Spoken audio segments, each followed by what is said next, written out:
Hey guys, Kevin Henry with Ignite DA, practicing my social distancing, but still getting out of the house a little bit. Hope that you all are as well. Just want to let you know about all the great things that we have coming up with Care Credit, Dr. Bicuspid, so many good people coming on board with us from the KOL side, from the key opinion leader side, from the thought leader side to talk about what's going on right now in our industry and how you need to be prepared for what's to come whenever dentistry kicks back in full steam. I'm so excited about what we're doing with Care Credit, Dr. Bicuspid, Ignite DA, Ignite DDS, all working together to provide you some great information. So hey, stay healthy, stay away from each other, but more than anything else, stay tuned because we've got so many good things coming to you and we want to make sure that you're a part of the information that we're going to share from some of the best minds out there in dentistry. Hey, together we rise. Look forward to seeing you online. Dr. Bicuspid, Ignite DA, Ignite DDS, Care Credit, all coming together. Facebook Live, so much happening. Can't wait to see you.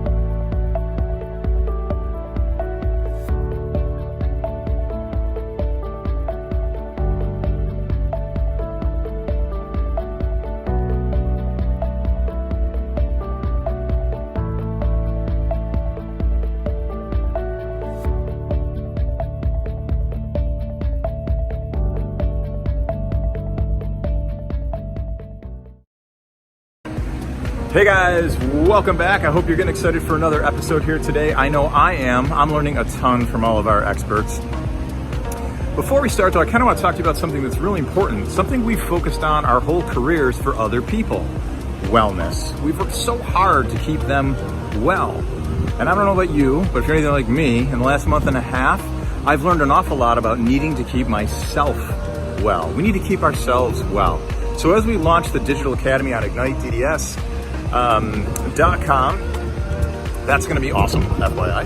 We decided we'd lead the charge with a wellness page, a yoga page. So I'm personally inviting y'all to join us 9 a.m. Tuesday, Thursday mornings Eastern Time on IgniteDDS.com/yoga for our session to help you stay healthy. We've got meditation sessions, we've got yoga sessions coming in. So join us at IgniteDDS.com/yoga. We want to help you guys stay well too. Cheers.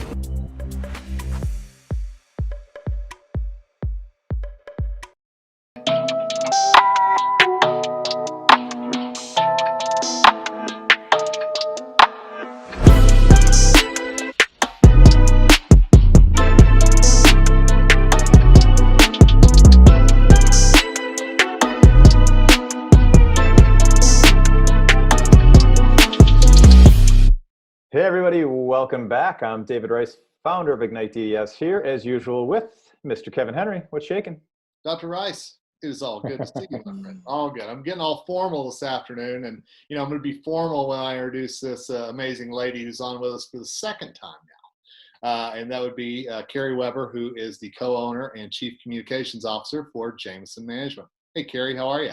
I'm so good. You forgot to mention all around great Oklahoman. Well, isn't that what you said the last time or something like that? I'm trying to switch it up a little bit. Oh, sorry. Later, but sorry. Hey, sorry to mess up the fresh material. I'm sorry.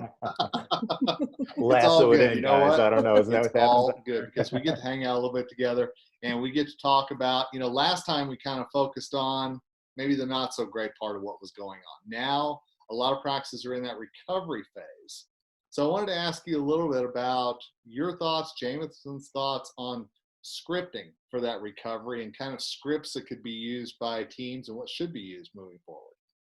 Yeah, here we are in another phase of the season of COVID, and we are seeing practices go back to work. And, here in Oklahoma, May 1st was go time for most of the practices here that had the PPE to do so. And one of the things that we have discovered is while some practices are doing a great job of, they did a great job of stabilizing through the shutdown, did a great job of getting everything that they needed to be safe and protected for reopening.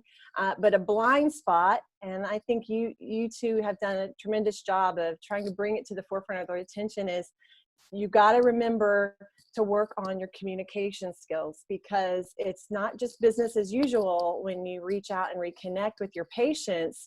This is a new type of confirmation call. This is a new type of rescheduling call.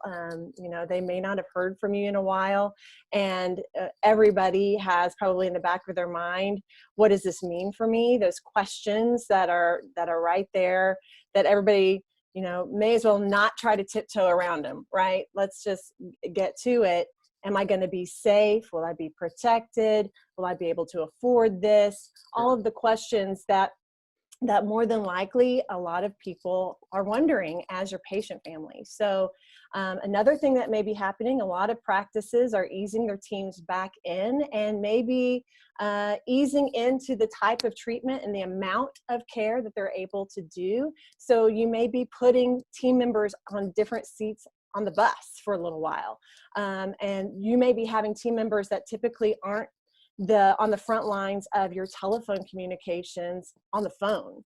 You may have them walking patients through that initial patient journey, that appointment, to help them through all the new steps that we're taking, from meeting them out in the parking lot to taking their temperature and all the things in between. So have we as a team huddled up and spent time working through what these conversations look like now? When we call and are talking to these patients, are we thinking through the verbal skills it may take to not only make sure these patients are ready, willing, and up for keeping their appointment, right? Taking that spot in the schedule and keeping it. And then are they aware and clear and have really good expectations and understandings of what that appointment's going to look like? So it's important for us as a team to get on the same page and practice that. You know, the worst words that a team member can hear is like, okay, let's role play this scenario. You know, nobody likes to do that. I understand. But what we need to understand is, if you call these patients and use the same, you know, the same verbal skills that you've used pre-COVID, it's just not going to hit the same. You're leaving a lot of questions unanswered, and you're leaving a lot of wondering, and you may be getting a lot of false yeses, because they may just be like, yeah, see, you know, they're texting the C, because we're still automating everything. And I think another important thing, and I'm kind of going all over the place, so forgive me guys, but another important thing is, if we're still automating at this point, in my opinion, in our team's opinion, we got to go back to the basics in some ways and make that a much more personal touch for that initial outreach to the patients. Yeah, I like that. I'm in total agreement with you. I think we've got to go back to picking up the phone one-on-one. We can always maximize that automated process moving forward. You know, when they come into our parking lot and we know they're there, the whole 9 yards. But yes, I think more than many years now, people want this and they need this. So yeah, you know, I think you may have people that go, oh, you're open? Oh, I didn't even know. Or, oh, you were closed? Who knows? But I think it's important that, yes, I am still a huge fan of the patient communication software tools, and especially the ones that give you the ability to customize that and make it a little more one-on-one, individualized, and all the ways that they are adapting their resources for us to stay physically distant but socially close, you know, with all of our patients. But I do think it's going to take a little extra labor of love and a little bit more effort on the onset as we re-enter into our practicing days to reconnect with these patients, be available and confident in talking through the process, helping them understand what they can expect, and be available to answer their questions and concerns. Love it. Yeah, and you're right. It can't be the way we've always done it. I think that, if you haven't touched your website, if you haven't touched your social media, if you haven't touched your patient communication, yeah, this is that golden opportunity to make sure that you're connecting with people, because everybody's going to have kind of the same question, but they're also going to have a different spin on it too. And I think that that's really important to not only know, but be prepared for as well. That's right. I think it's important that we think about it. What I always say is do the best you can to put yourself in their shoes and look at the patient experience in your practice from their perspective. If you were a patient in your practice, what would you expect? What would you want to hear from them? How would you want to be cared for at this time? And be about the business of pursuing excellence always. And this is a perfect example of when excellence means going the extra mile to make sure our patients feel comfortable, feel connected to us. Because we're, in a lot of ways, not only is it about perhaps their concerns, their fear or anxiety, but it's about reconnecting a relationship that, we had to cancel appointments, we had to completely go off the map, and hopefully these practices were communicating in various ways throughout the time. But boy, if you haven't, then there's a lot of catching up to do, right? So even down to the fact matter of if these patients are saying, yeah, if they're beating down your door trying to get their appointment, right? It's important to have conversations like, Mrs. Jones, in light of everything that's going on today, we've made some updates to how we take care of our patients through an appointment. May I have permission to share with you some of the things that you can expect when you come to see us on Thursday, just so that you have a really good understanding of what you're going to see and how we're going to take care of you. May I walk you through that for a moment? And in speaking to the patients like that, do it comfortably, do it confidently. Allot yourself the time to walk your patients through what they can expect. So when they come to your door, there's no surprises. There's no worry. There's no upset. And we want them to show up at the door, right? We don't want them to give us that false yes and then not show up. So better to be able to answer their questions and talk through that with them. Mrs. Jones, I completely understand your concerns. Several of our patients have felt that way. May I tell you some of the steps that we're taking to make sure that you're safe and comfortable at your appointment? Can I talk you through some of that right now?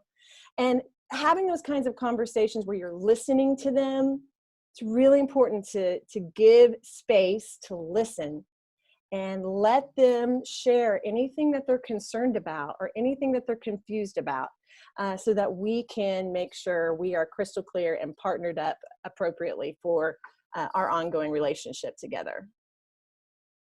You just hit three of my favorite things, Carrie. So asking for permission. It's people get worried. Well, what if they say no? Well, if they say no, at least we have an opportunity to address why the no. Because right. if they were just gonna know, they would have pushed back. Right. Setting expectations. Just because we know doesn't mean they had any idea what's going to happen. And then the third one was really that power in that pause and just shutting up, dental people. Once you ask permission and you set the expectation, just stop talking and let Kevin and let Carrie and let whomever share whatever they're feeling. And just listen. They'll tell you it's hard for people to give silence. Because you don't know, oh no, maybe they're not happy. I need to fill this space. I need to try and fix it when there was nothing really to be fixed. We don't even know what they're thinking. And so that takes a great deal of confidence in what you're doing. So as a team that you've communicated together and prepared together, and that everybody on the team is comfortable and confident, because you will exude however you feel in that conversation, whether you mean to or not. If you're uncomfortable with any of the what ifs that they might ask, that you're going to rush through it and just hope that you can get to the end of the call with a yes, instead of being confident in, I can answer any questions that they have. I'm prepared for this because I've thought this through. If they say they're worried, then what? If they're not, then what? And you Right. think about all the things that you, all the different paths you could take. And you know what? They may surprise you sometime. And then we're going to know that path that we're going to become more comfortable with and work through together. So important. Kev? It is, and it's important for dentists. It's important for team members. It's important for everybody. And I love that sometimes we don't pause enough. You know, we just kind of keep talking because we're nervous about filling the void. But I'm telling you, that extra second or two, it can seem awkward and it can seem like a lifetime. But man, it gives that other person a chance to actually take a deep breath and say something. It's worth it by far. Yeah, and Totally it takes practice, and you can tell the practices that practice because they've worked together through all of the. I mean, they probably have a fishbowl somewhere of all the obstacles, the objections, the questions, the things that they get hit up, against the wall with, that they've worked through together, and they're more comfortable with. If it takes a curve, they can go with it because they're comfortable enough and confident enough because they've practiced and they've worked on this together as a team.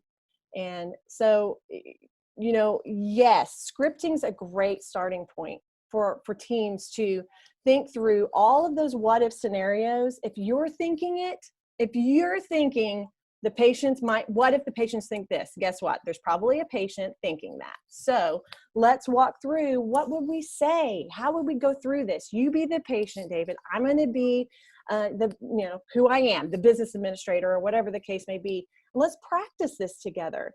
And if you can get through the awkwardness of practicing with your teammates and your peers, then it makes those conversations in real life much more natural and makes you much more comfortable to be in them. And that's why people recommend that you practice these kind of communication skills. We as human beings don't want to talk to a bunch of robots. We want to connect and we want to be heard, and we want people to be thinking about what's most important to us as their patient, as that other person. Everyone's driven by what's in it for me. So, the more that we take the time to think that through and plan it out and work on that together, the more comfortable this reentry phase will be for you as you communicate with patients. That's so important. I'll tell you two things. I remember 18, 19 years ago when all of this was new to me. And first of all, everyone watching, I was terrible at it. Terrible. I was the guy who sat at the team table and my stomach was in knots and it was wrenching and I didn't want to screw up because I was supposed to be the leader and I was supposed to have all the answers. So if you've never done this before, or if you don't only done it this much, I totally get you. I was you. We were all you when we started, and it's only by practicing over and over and over again that we get as comfortable as sharing is that nobody wants to hear the rehearsed script. This has to be so inherently natural that it's you really truly are just doing your best job listening. You just happen to know all the right things to say. So it's only a script in the beginning. It becomes you and who you are, and really easy in time. But in the beginning, don't be afraid to fall down. We all fall down. It's good to fall down. That's how you learn what to say. If you got it right the first 10 times, you probably would end up learning slower than the people who fell. I don't know. Would you agree? You have a lot of experience with this. And you're right, David.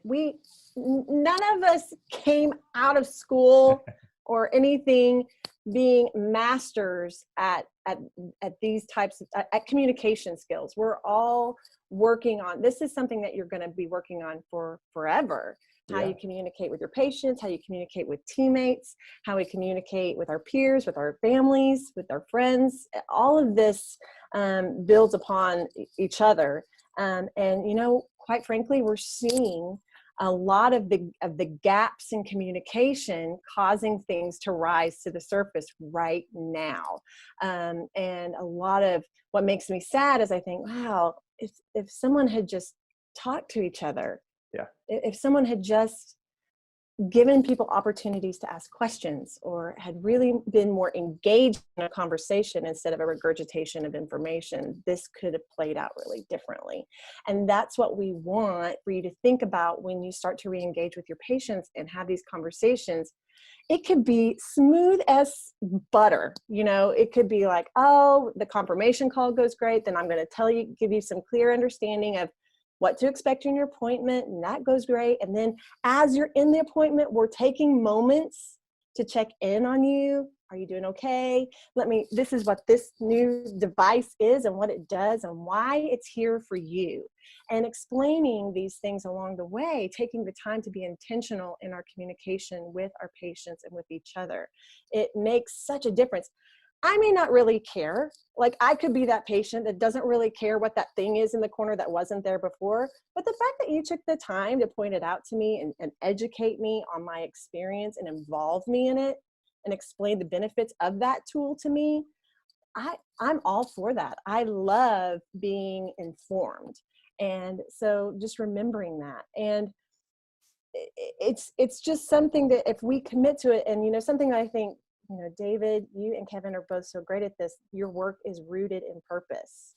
Your work is rooted in really strong core values. And when you lead your team, which I'm sure you have, David, leading your team through the whys behind the whats, here's what I'm doing to keep you safe. Here's why we're going back to work. Here's what our purpose is. And our mission is to take care of these people. When I, as Madam Business Administrator, picks up that phone, and every conversation, I know, I am confident, I believe in what we do. I believe how we take care of our patients. They feel that. It may not be the perfect script, but it is beautifully connective for that patient to reconnect with the purpose of the practice. And I believe that is a real thing. I really do. I believe in that, because that kind of confidence in the what that you do and the why that you do it will help you overcome any weaknesses in the skill sets that you might be continuing to work on in your personal and professional development. So true. So true. Kev? Did we lose him? Oh, he's frozen. Oh, he's frozen. We should talk about him now, shouldn't we? There you are, already back. Oh, there you are. Okay. We were going to tease you for a second. That's all right. I'm used to it. Hey, it's all good. You know, I didn't know if maybe I'd put you to sleep with your eyes open. I just kind of went, pause. No. It was impressive. No. Oh, yeah. He was mesmerized. No, I love it. We've worked really hard as a team in our practice for, like I said, almost 20 years on this. And as a result, our team is excited to come back together and excited to help our patients. And that confidence, that, you know, Kevin, we talk about this all the time. That's the difference between, you know, knocking on your friend's door and somebody opens and you're like, what just happened there? Mm-hmm. Maybe we should turn around and go home. Or, wow, I can't wait to have dinner and, you know, hang out with these friends. And patients feel that, to your point, Carrie. Mm-hmm. So it doesn't have to be perfect. It just has to be That's real right. with intention. That's right. And another thing about putting together scripts, working through the verbal skills of new normal processes is just to make sure that you're prioritizing time as a team to reconvene on a regular basis, to debrief on what's going well, troubleshoot together maybe where the hiccups were, so that you can course correct. And then adapt whatever you need to adapt moving forward. Just like you said earlier, nobody's perfect. You're gonna stumble here and there, and there could be some serious stumbling blocks as you come into reopening your practice. As long as we learn and adapt from those, then it's growth. And so making sure that you're allotting time, it's real easy now once we get get back in the weeds of things, to forget. We've got to sit up and look around, make sure the team's doing okay, make sure our teammates are doing all right, having time that's allotted to check in and course correct and adapt anything that we need to. That's going to make a difference as well, that we're reading the room and making sure that we're taking the time to be aware of that. I think that'll make a difference for leaders as well, to keep that at front of mind. Totally agree. What do you say, Kev? I say the Wi-Fi in Colorado is not the best at the moment. But have I mentioned that Carrie's a great all-around person and Oklahoman? I don't know if but But no, a good stuff as always, and there's a reason why that Carrie's one of our favorites, and we believe so strongly in what she and Jameson Management have done for years and continue to do. So, Carrie, thanks so much for being on with us today. Thank you, guys. Hey, and thank you all for continuing to put such great information out and resources to our community through all of this. It's just, I know I speak for everyone that listens. It's good work by good people. So thank you both so much. Dave, take us home, brother. Oh, look at that. All right. So here's your take home message. Think flight simulator. You wouldn't want to be on a plane with the pilot who's trying to figure out how to do this in action. It's going to be scripting. If it's new to you, it's going to be a little challenging. Role playing is going to be a little bit embarrassing, awkward at times. But when you make the mistakes with your team that you already know and you like and you trust, then when you're out there in the real world, this stuff gets smooth and you're going to land that plane pretty safely every single time. So everybody, thanks for watching. Carrie, thanks for being here. Kev, thanks for coming out of your coma there a few times. Okay. Hit us up with messages. We'll drop Carrie's information below, and everybody have a great rest of your day. Cheers.